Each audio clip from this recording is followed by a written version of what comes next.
This is the final video of the Chinese Dao refurbishment process. I'm really happy with how they came out.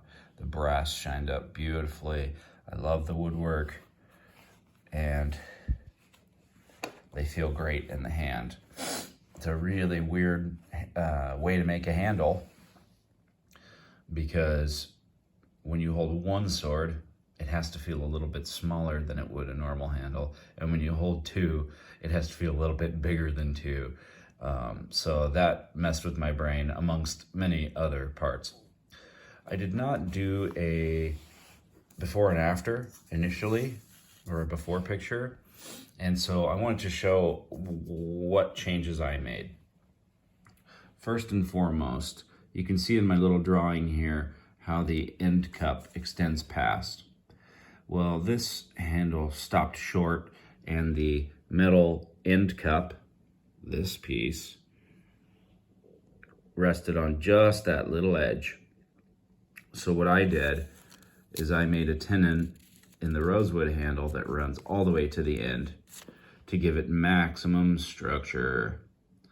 This was doomed to fail, as it is. This wood is very light, soft, and it is so thin here that I could actually move it. So bumped that up just to make sure these last longer. The other thing I did was to swap out the thick brass guard for the original really thin pressed brass. This hole right here was so big that when you slid it on the tang of the sword, it slopped all over the place and was doomed to failure again, even if I don't know, glued it, brazed it, something like that.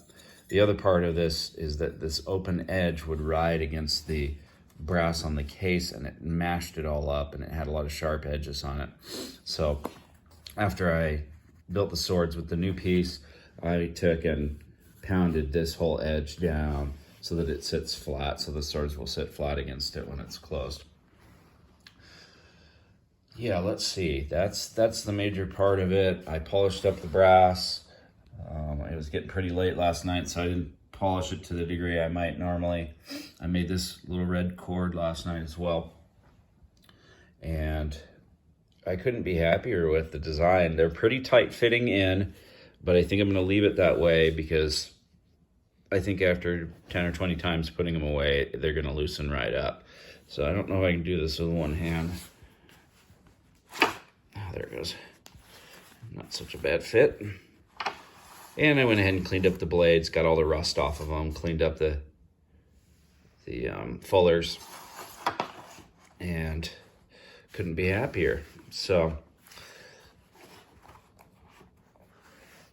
that is a satisfying project, well done.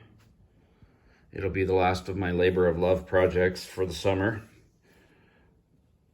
I have a tendency to put way too many hours into something cool like this, and the rest of the summer will be focused on making things that provide income. So I will be building a gate, a pretty cool one, and making some jiu-jitsu weapons to sell at our Camp Kaishinkai in about 3 weeks. So I got my work cut out for me as usual, but having a great time. Thanks for watching.